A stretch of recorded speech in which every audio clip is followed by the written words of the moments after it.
That President Akufo-Addo has been touching on some of the threats to democracy in the West Africa SAP region. He's been speaking in the United States a while ago. Lead in finding solutions to this phenomenon. Maybe the best situation for us is to say that, but this is not our problem. So let it be the resolution of those who created the problem in the first place. So I mean, for instance, we're told that we should discontinue the development of our fossil fuels. But our fossil fuels are not the ones that have given rise to the emissions of the world. Ours are largely dormant.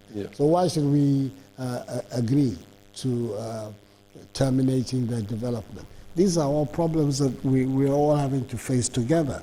And I think that the better, the sooner the mindset becomes a more collaborative mindset, then the better it is for the human race.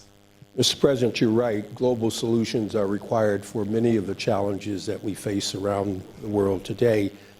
You talked in your comments about the need for reform of international institutions, both the political institutions and the financial institutions. In your estimation, what would a restructured UN look like? What would a restructured UN Security Council look like in your view? And what are the ways of really pushing for this today? The Biden administration has come out and clearly stated that Africa deserves deserves a permanent non-veto holding seat on the Security Council. Is that adequate? Is that sufficient? I think what is Africa? I think that those words in itself tell you about the limitations of the policy that is being advocated. The veto power of the 5 nations is clearly one of the problems of the international situation today.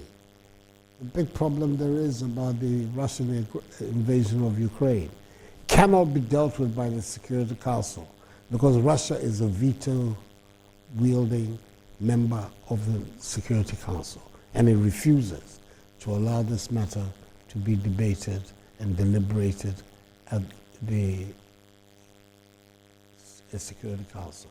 The Security Council that is supposed to be responsible, principally responsible, for the maintenance of international peace and security, is unable to act in one of the most important international events of recent times, the Russian aggression against Ukraine. That cannot be a satisfactory situation for anybody who has the interests of the global community at heart. And it means, therefore, that the reforms that have to be undertaken by the United Nations, I think the most fundamental of those reforms is that we have to get rid of the veto. Majority rule on the Council? The majority rule on the Council. Expanded permanent membership? Absolutely. This is the way in which we will have a Security Council that is truly representative of what is going on in the rest of the world. When the people met in San Francisco in 1945, Ghana, we were under colonial rule. You look at the records of the people who took place in San Francisco, there's no mention of Ghana. Even in its colonial name, Gold Coast, we're not there. And there are lots and lots and lots of virtually all the countries of Africa were not present.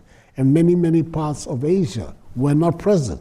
So the formation that took place there, relevant as it must have been for those who had initiated and concluded the Second World War, did not take into account vast stretches of humanity. Today, these countries are now present on the international security. And therefore, there is a need to create a council and its governing, United Nations and its governing institutions, which take into account the presence of all these people. And Mr. President, does that mean an advocacy for not just one, but for 2 permanent African I think that the discussions have to of course, I mean, there's a representative nature. China is the only one that represents Asia. There are other major Asian countries, India, Japan, Indonesia, whose claims to representation cannot be ignored. With this, the same, there's nobody from Latin America, so Brazil, Argentina, they're not there. You come to our own continent, Nigeria, South Africa, so the discussions have to focus on finding an equilibrium for determining the contours of representation on the council, and secondly, to have a functioning of the council that recognizes that we can never be in a situation whereby one nation, by its exercise of the veto power, can prevent discussions on this or that issue.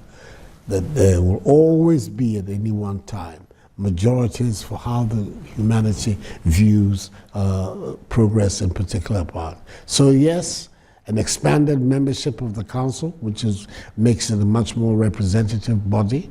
Secondly, a council that operates like our countries do. People are elected by majority vote to go and pursue particular policies. So the council also should be a council that works at the global level on the basis of majority decision making. It's too much to ask for unanimity, because that will mean a different kind of blockage. But that majorities work. I think these are some of the fundamental contours of the new UN Security Council, in which some of us are very keen on seeing come into being. Equally, the international financial institutions here in this town, the IMF and the World Bank, have dominated the global financial institutions. What kinds of reforms do you think need to be made in those institutions? I know there's a IMF meeting going on this week in Marrakesh, and the managing director of the IMF has announced that there will be a request for one new African executive director position to give Africa 3 executive directors on the executive board, raising Africa's voice and profile in the institution. Is this enough? And is the... Well, it's certainly a step in the right direction. There can be no doubt about that. And the subsequent measures that can be taken around that, all of these are clearly steps in the right direction. But I think at the end of the day, there's a more fundamental reform of the Bretton Woods institutions that we have to look at for this 21st century. It has now become obvious when you're talking about mobilizing global resources. There is much more resources in private hands now than there are in the hands of public institutions. I mean, I don't know what the exact equation is, but I believe it's an equation that is at least 1 to 10 as to what is in the private sector vis-a-vis what is in the public sector. So finding a way where private and public sectors can be brought together to assist in the process of global mobilization has to be the key that all of us are looking at. And my own understanding, the understanding of our government, is that the 2 key institutions, the IMF and the World Bank, should now be looking at themselves as being catalysts for mobilizing these greater resources that there are in private hands to assist the whole process of global development. And the role that they will play of being facilitators, guarantors, insurance, of taking the whole process of de-risking the difficulties of the private capital will have in moving into areas, especially, quote, in the so-called global south, has to be the main preoccupation of the reform of the system. Yes, the reforms in terms of positions, of giving more space for voices from Africa and other parts of the world, that's an important step forward. But I believe the more fundamental reform that has to take place is the reform as to the purpose, the way in which these organizations are going to be operating in the future. And I think there we need a more radical shift in attitude, in structure, and in purpose. Agreed. You're absolutely right, Mr. President. Private capital has to be mobilized and incentivized to work alongside these institutions. One last question on the financial side. The BRICS.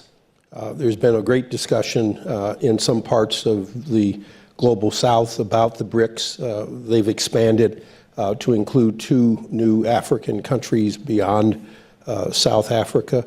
Do the BRICS offer an alternative?